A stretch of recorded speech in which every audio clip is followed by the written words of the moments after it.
What are you presently preoccupied with?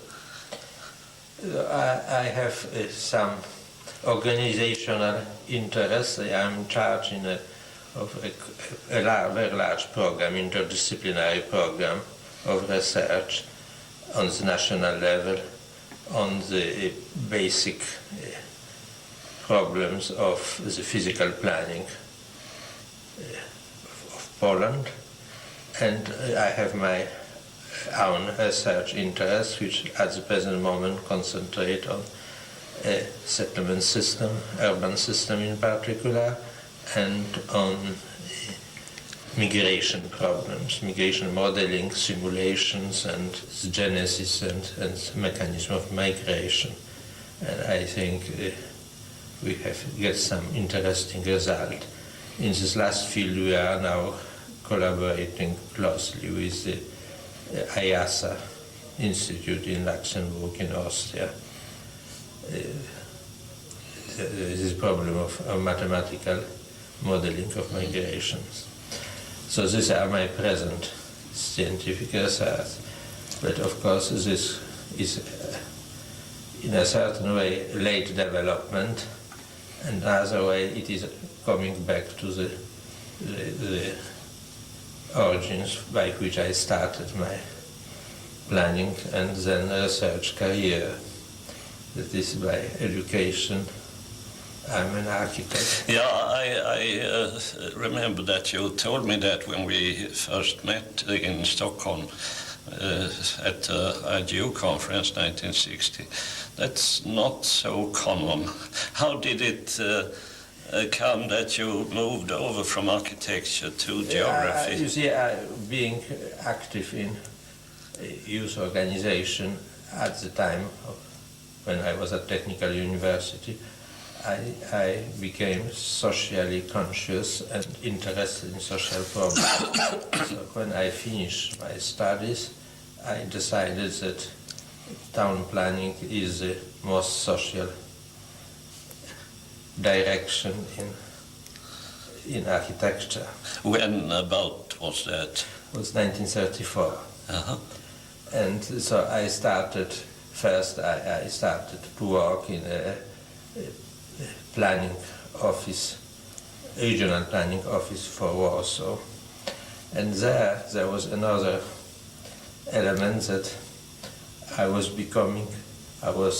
asked to concentrate on the research, on survey studies for the regional planning.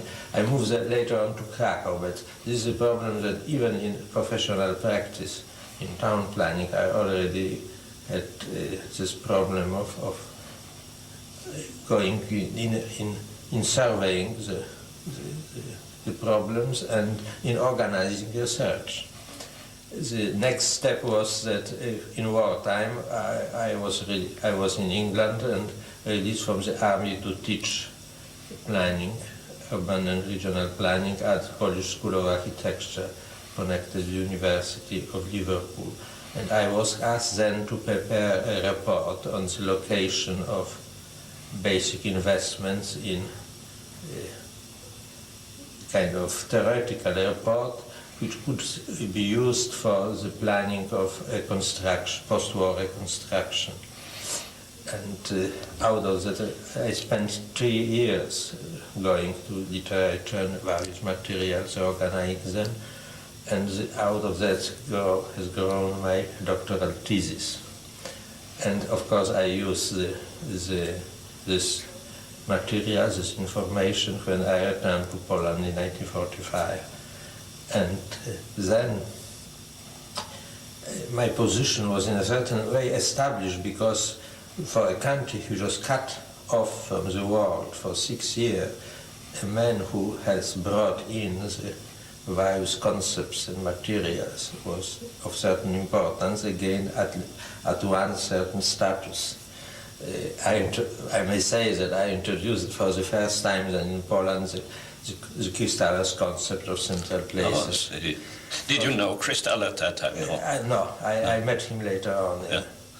And the problem of regionalization as they were studied or were presented in England, then the problems of locational theory, and it's rather amusing that at that time in England I prepared a bibliography of reports and studies done by the National Resources Planning Board in the United States. And even to this day, this is the most complete bibliography published. It's interesting. Yeah. So in this way, my position in research was established.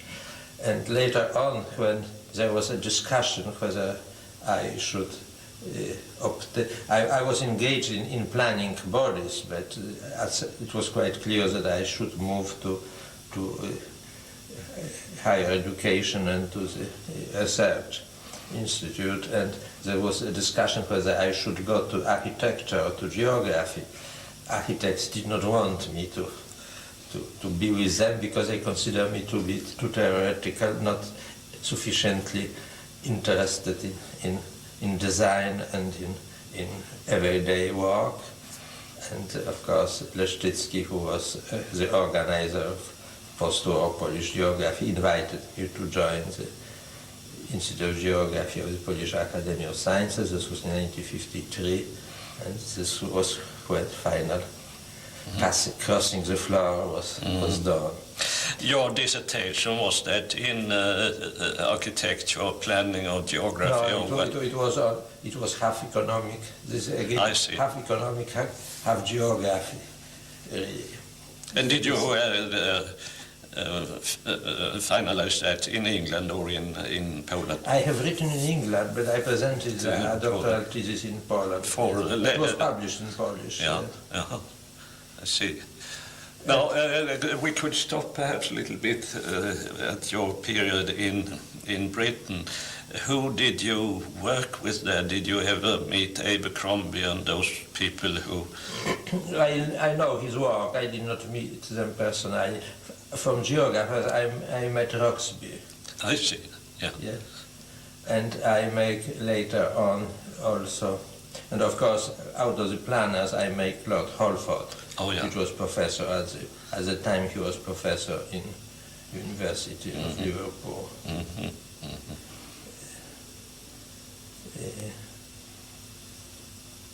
And later on I met Professor Darby, and of course a man who has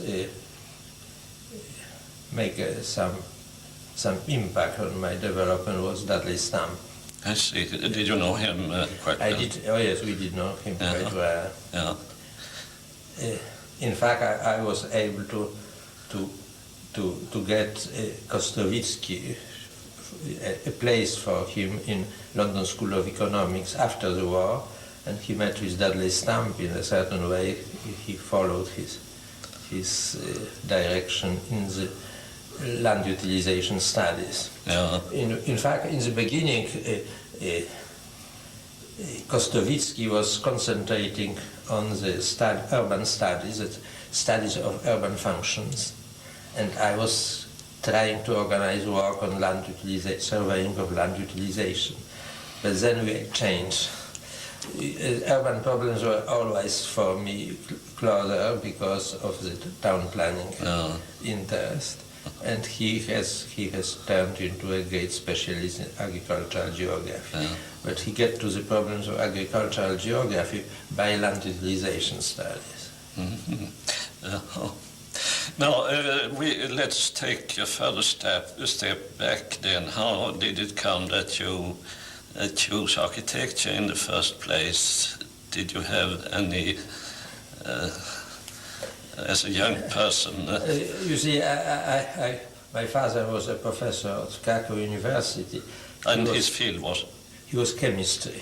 Chemistry. So he was a scientist in the English meaning of the word. Yeah. But he has enormous humanistic culture. And as he was taking care of us as children with my older sister, he has transmitted in a certain way this very wide field of interest in human and social sciences and in sciences, natural science, exact physical and mathematical sciences. At the same time, our whole family has a tradition of engineering and technical education. So I could not make very well make my mind what I want to do. And my father wanted me to follow his steps. And when I finally chosen architecture, this was kind of declaration of independence. Yeah, I see. I wanted, my father was quite a strong personality, and I wanted to be different. Yes, yes. Now, I guess you are also a strong personality, but this choice architecture is trying to fuse. Yes. When I was very young, I wanted to be a geographer who studies polar questions.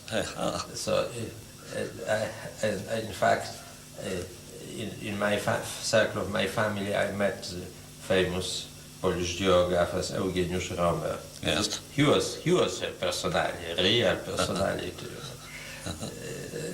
And of course, I remember him very well. But except some geographical jokes he told in my youth, I don't think he has really had greater impact at that moment on my development. No. This is later on, only when I started to study geography, I met him then as a geographer. When I organized research for planning post-war, he died, I think, in 1953, and in fact, I was partly responsible for the themes of his last studies published. Mm-hmm. What was that? It was regionalization of climate in Poland. Oh, I see. Now, when you came in closer contact with geographers, you sort of came into it without the traditions, I guess, that the other geographers had. Had this influenced your view of your discipline?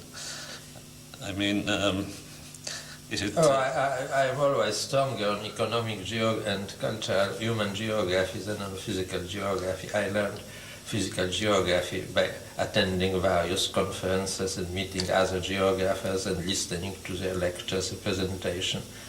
But I had never systematic training in physical geography, so perhaps I am a little one-sided, and this sometimes is approach to me. On the other side, I worked quite a long time in the Planning Commission, and I attended there for a few years the meeting of the Commission itself at a political level. And I have to say this was the best economic training. The president of the Planning Commission at the time was an eminent economist. Mm-hmm. And I would say this was the best seminar I have ever attended in my life on economics. And for a few years I had the honor of collaborating with Kalecki, who was a great man with Lange, great man in Polish economics, and he has an international position. Yeah. He was a fantastic man, really, extremely interesting, and a man of extreme intelligence. Out of geographers, of course, crystal air theory has played an important role in development of my concepts and ideas. And several times in my life, as I told you, in war years, later on in the 50s, when Leszczycki asked me to work on the problems of economic regionalization, and then in the 60s, when I stayed for half a year as visiting professor in the University of Pennsylvania, we have met then at... Yes, I remember, yes. Yeah. Pennsylvania State. Yes. So in all those elements I gathered and had reviewed the literature. And it always ended with a presentation of a study of the development of concept in this field: industrial location, economic regionalization, functional structure, and settlement network. And of course, I think that, in fact, I published a study on the development of the concept of urban economic base and functional structure, and I think it's one of the best of my work. That in a certain way, I can say that one man has specifically influenced me, but this kind of working, reviewing the development of concept, has always was very important in my, both in my development, in my research interest. Did you, obviously you had a theoretical inclination already as an architect. Yeah. And of course I found one thing which is element is you have always to go back to the sources of certain concepts. Because these concepts as presented by others are very often deformed. That's very true. And you don't see the real value of the concept until you realize how the author has seen it in context of other elements. In a certain way, in later developments, the concept is isolated. It has no background, no environment. One of the elements why I think I came to geography and why I feel well among geographers, I was always interested in the place of something or some phenomena of some persons, a group of persons in the environment, in relation to the other. And this is one of the elements why I think I left architecture. That architects are trained now, I think it's very bad really, that they see themselves as artists who create work of arts and don't pay any attention, almost no attention to the environment. They isolate what they are doing from the environment. Well, as almost all academics do in the specialized fields, there are very few who emphasize the context. And my success as organizer and coordinator of interdisciplinary research was, I think, lays in that I'm always seeing people and problems in the environment. Yeah. Now, have you reflected on when this emphasis began to develop in you? Because it's rather unusual, isn't it? Most people in science rather try to specialize in I think this was kind of a tendency and ability which was growing, but it was always there. And perhaps its source is in this very wild humanistic atmosphere in which I was growing. I think, in spite of my declaration of independence, I owe very much to my father. So you feel you have this combination of science and humanities from him. Where did you go to school? In Krakow? In Krakow, yes. But I studied architecture at Lwów, because there was no school of architecture at the time in Krakow. The schools in Poland at that time, did they specialize, or you had both mathematics and Latin, or how did it? In high school there was, after the First World War, there was this kind of several tendencies to there was classical high schools with classical and humanistic, and there were mathematical. And I was in mathematical, but at the same time, because of my own interests and tendency of my father, I privately learned Latin, for instance, and languages. And so I get, in a certain way, because of this care of my parents in our education, I get a wider education that was provided type of this high school I attended. Yeah. And now the languages taught at that time, French has traditionally been very strong in Poland. Of course, I started going to schools at the end of the First World War. So originally, this was the Austrian part of Poland, so this was German. Yeah. But as I came to the moment where I should start to learn other language, the war was ended, Poland regained independence, and the German language went out in a certain way, and this was the French which was most popular at the time. But the director of the high school I attended wanted to have an English class, and in a certain way he forced me against my will into going to English class. And I think I would never realize that he did not realize that he makes a kind of basic decision in my life, because I learned English in the high school and then developed. I went to England, and I was in the United States at the beginning of the war. I spent all the war times in England, and I never learned German. So that explains your English language orientation. And influences, yes. It's quite obvious that I must influenced by the English culture, outside of course, of the Polish culture. That's interesting.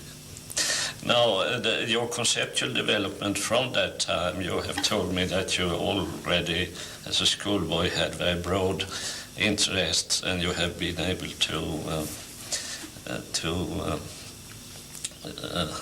fuse these interests in geography. But when you look back on your work in the development of the discipline, how do you now see the way you applied, let's say, the central place theory immediately after the war? Have you been thinking of looking back on it? You see, the central place theory was criticized by the Marxists after the war, so I had, in a certain way, to review my relation to central place theory. And I would say I have never given it up completely, but I found that it has to be developed. And this is only, any theory is really partial one. And my present position is that you have to realize that every theory gives you a certain aspects or defines certain phenomena.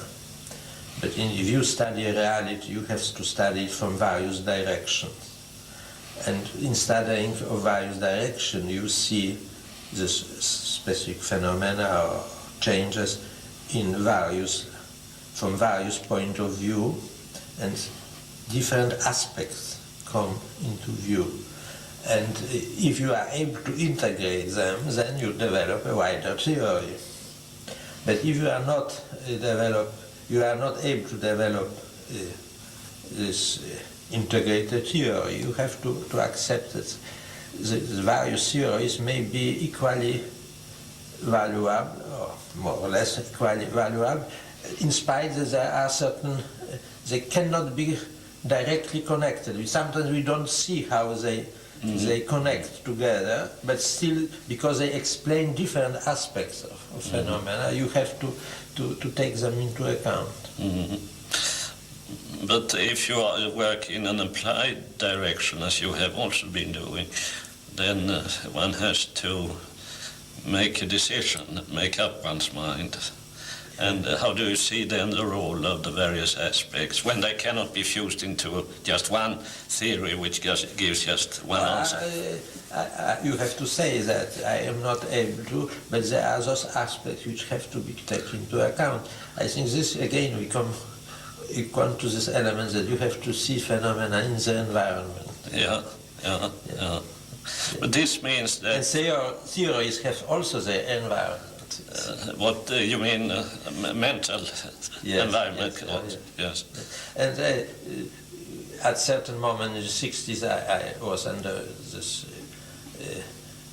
impact of mathematization, of efforts to Yes. to construct mathematical models. And I think this one, I learned then from mathematics one element which I think should be always remembered, that you have always, in assuming certain concepts, you have always to define the basic assumption of that concept. Every concept, every theory has its assumptions. And if you forgot of those assumptions, you may misapply theory, because it works only within those assumptions. That's true. And now, are you less enthusiastic now for this mathematization than in the 60s? Or how do you see this? I was always protector of these young geographers. One of the causes of my popularity among younger is that I always try to give them possibility to develop their concepts. I think because of this kind of humanistic aspect of my education, I always was a little bit restrained. I was never too enthusiastic, but I think this is a real input. The mathematization of geography was a significant step in the development of geography. It was not the final step. There is no final steps in the development of science. So in a certain way, my opinion is that there are two elements in this mathematical theories. One is that you develop more sophisticated methods of analysis, and once you master them, you use them almost mechanically. As I say, you never think how car functions, how motor functions in your car when you drive the car. No. You just know that you have to do certain things. Yeah. But of course you can improve the motor, but then you have to go into development of new methods. So there are two elements. Bringing up the level of the method you use in analysis. And I think this was done in the last 10 or 15 years.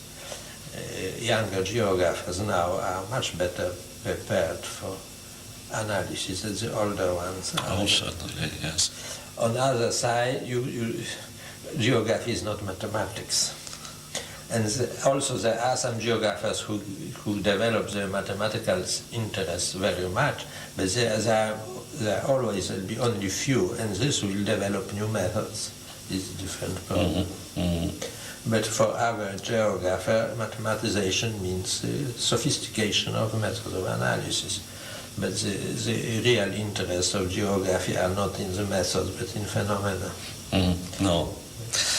No, this I remember from 1960 then, when the Polish School of Geography first appeared, so to speak, for the outside, how impressed we were about its vitality and the new ideas coming up and so on. How do you see this? There must have been some historical background to this inside Poland too.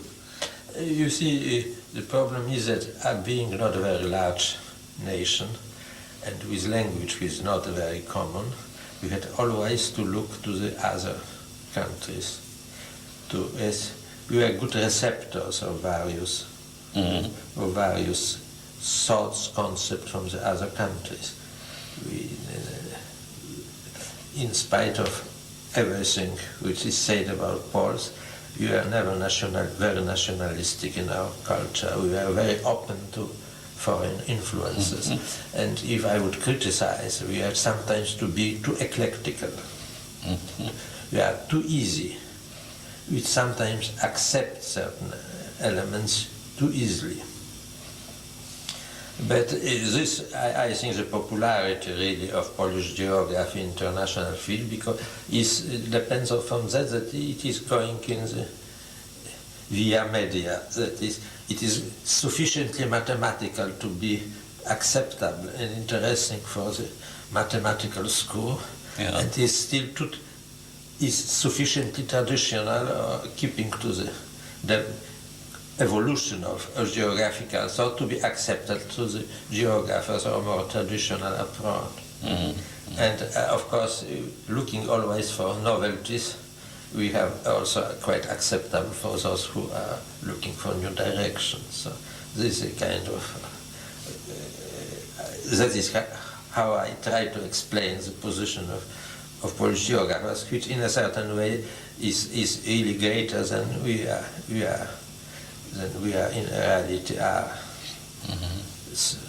Are not as numerous and as strong as it seems sometimes. The impression is perhaps a little bit superficial. Well, I think that's an exaggeration. It's really impressive what you have been doing. But we have been speaking several times now about the importance of looking at the context.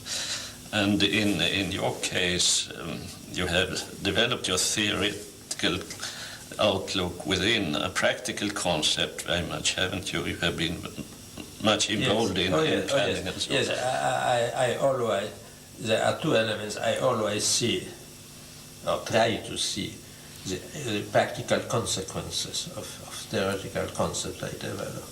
And of course there is another element I came to research and from planning, that is from practical applications. So in a certain way my theoretical concept has grown out of the practice. And I think is quite important really, and I think for any scientist and for geographers in fact it's very good to have some practice in planning. It widens horizons in a certain way. In fact, I'm quite worried now by the development. You see, the Polish geographers has established a specific position and authority in relation to the government and to the planning bodies as experts in the field of physical planning. And I am little worried that the younger geographers now go to the university career or scientific career having no real practice. I think it's quite good to have a practice even in administration. Would you recommend a particular way of training students? It's difficult to say because always there is of course always practical problems. But I think few years in a planning offices would be very, very good for young scientists. Sometime between the undergraduate study and the doctoral, perhaps? Yes, perhaps, or postdoctoral. He has to learn, you see, in collaboration with planning and with practice, with application, in working on application of geographical research, you have to understand the other side. You have to understand how they think, what are the methods of work, how they develop their activities. And if you don't appreciate that, then there is kind of misunderstanding. You speak different languages. And of course, building bridges, the application involves building bridges between theory and practice. It's not easy, but it is possible. And as I say, especially in geography, I'm quite sure that dealing with practical problems brings you, shows you the importance of theoretical concepts.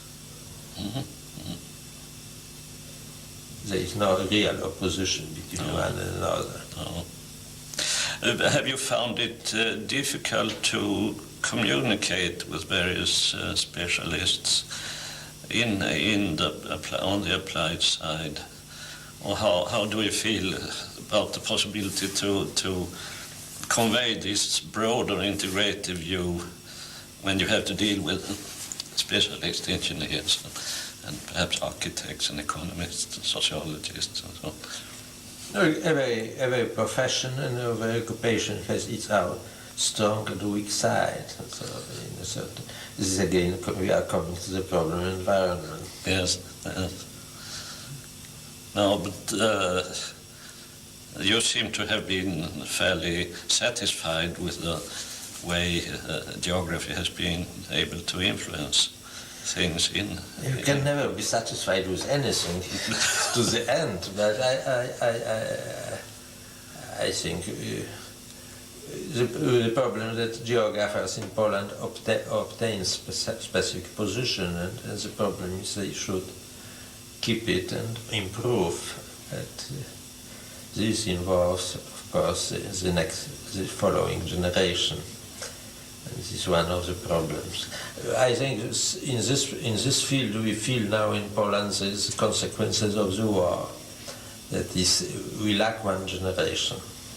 Oh yeah, I can understand that. That must be a problem. And there is a kind of jump from the people who are in 60s, 70s and those who are in 40s. No. There is one generation missing. But this means that you can go on being active. The generation is still needed. Yes, but at the same time it creates specific difficulties in understanding. It does, in what respect? The younger generation have their own problems. They have, in a certain way, their own culture. And when the division is too large, it is not easy to understand. No, it hampers understanding. Of course, these intermediaries would, in a certain, soften the differences. That's true. That's true. No, when you entered geography after the war, Poland had very specific problems to solve, and I guess that also influenced the way you developed your concepts and so on, since they have been developed so close to practice. But how do we see this today now? The problems are different. It's not a question of building up something from the ground. It's would that influence, do you think, the way one should teach students now? Is other parts of geography more important now than... Oh yes, the importance of various elements changes. And I don't teach very much now, except for the students who prepare the doctoral thesis. But in teaching, I was always thinking that a teacher has, in a certain way, is responsible for the position, for the perception of the students when he will go into the world, face the real world. And he has to prepare for him. And as the elements change, is very important to show in your teaching that things are not as fixed as it seems. They do change, and to show him how they changed in the past, so he will be prepared for changes in the future. That's very good. I think it's very important. The idea that your students would not come out of your lectures with a fixed concept. They should be able to adjust their concepts to the conditions and to the developments which are taking place and over which you have no real... You can direct them, you have to in a certain way. There are new situations you have to accept. You can try to steer or model them, but you are not completely free. And this is kind of relation which I think is very important for anybody in life. You had or have in Poland work of a futuristic nature. I've heard of a Poland 2000 study. Have you been involved in that? What? Poland 2000. It's a futuristic work for the development in Poland. Yeah. Oh yes, yes, that is making prognosis. In fact, when I was in planning commission, I work on the long term. I was in charge of long term planning, and there are these elements. You see, the future is not one way decided. It has various possibilities, and you have to be quite flexible to see that there is no. If you take today, there is no other alternative, but future has various possibilities. It partly depends on what you will do, but it depends also on other phenomena over which you have no influence. So this has to be pretty flexible. The approach has to be pretty flexible. In no sense, I will give you an example. In the early 60s, it was said that in 70s the problems of atomic power will be solved and the nuclear energy, thermonuclear energy will be also almost solved, and there will be no problem. But after 20 years, we see that atomic power is not so one-way solution. There are still problems with us over which we are not quite able to deal, and thermonuclear, it is not even doubtful whether ever it will be mastered as a source of energy for men in everyday life. So this shows the difficulty of making prognosis. You have to see it.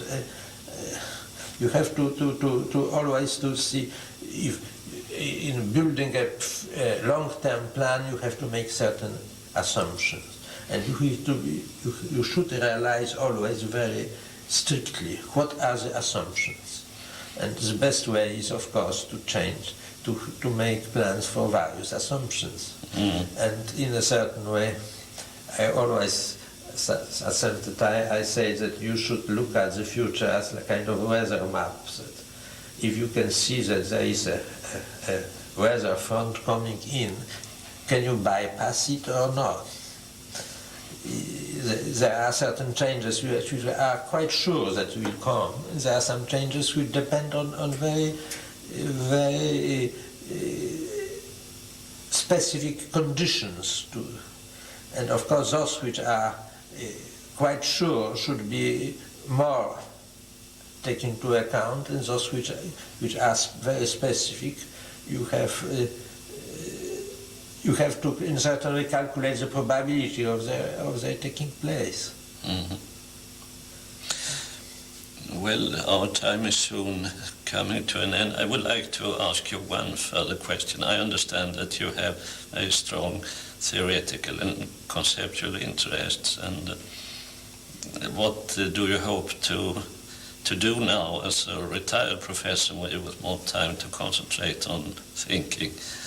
At the present moment I would like to finish or to develop these problems of migration. I think by introducing more sophistication in migration analysis, you can get much better simulations or forecasts of the future.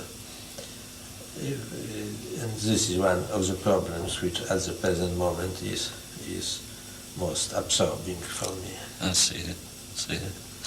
You see, we found out that in analyzing the immigration in Poland that it is no sense of making conclusions from the net results of migration, because net results of migration are the sum of the various vectors of various types of migration.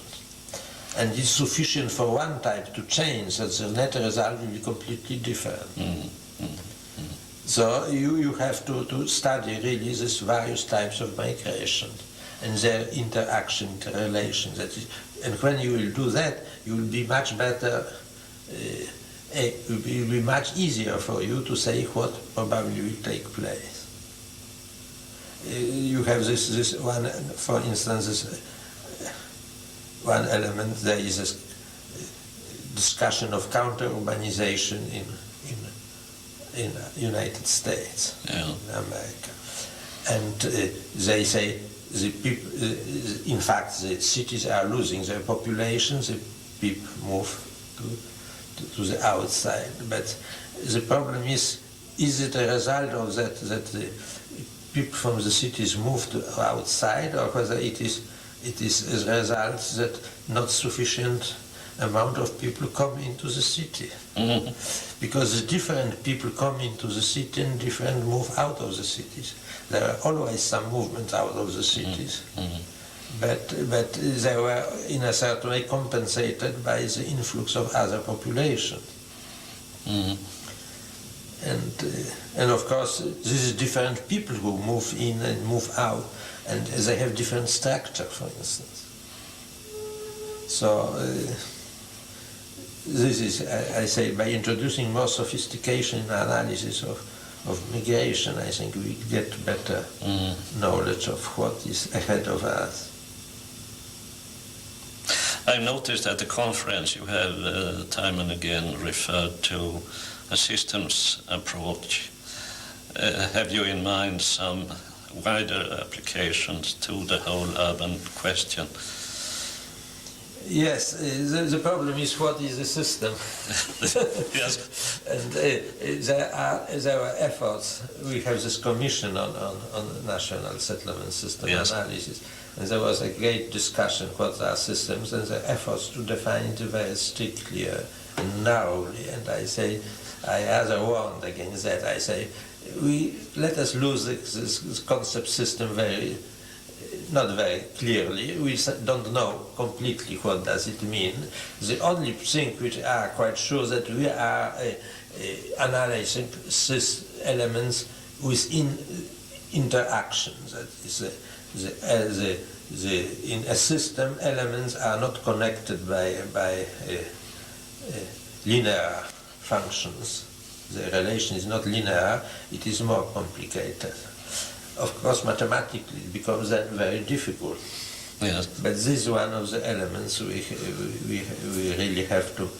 I think the mathematicians have to realize that social problems are not easy to model mathematically, and the real relation between mathematics and social sciences will be established when not only social sciences will borrow ideas from mathematics, but mathematics will start to get the ideas on mathematical problems or development for social sciences. The interaction should be both ways. I think this happened in physics, but it did not happen yet in social science. And that's what you look forward to. I will not be able, I am too poor mathematician to develop in this way, but I think this is the future. Well, I think that's a good message to conclude this conversation. I would like to thank you very much for letting me ask these questions, and I wish you well. I would like to have a situation sometime. Maybe, why not? Thank you very much.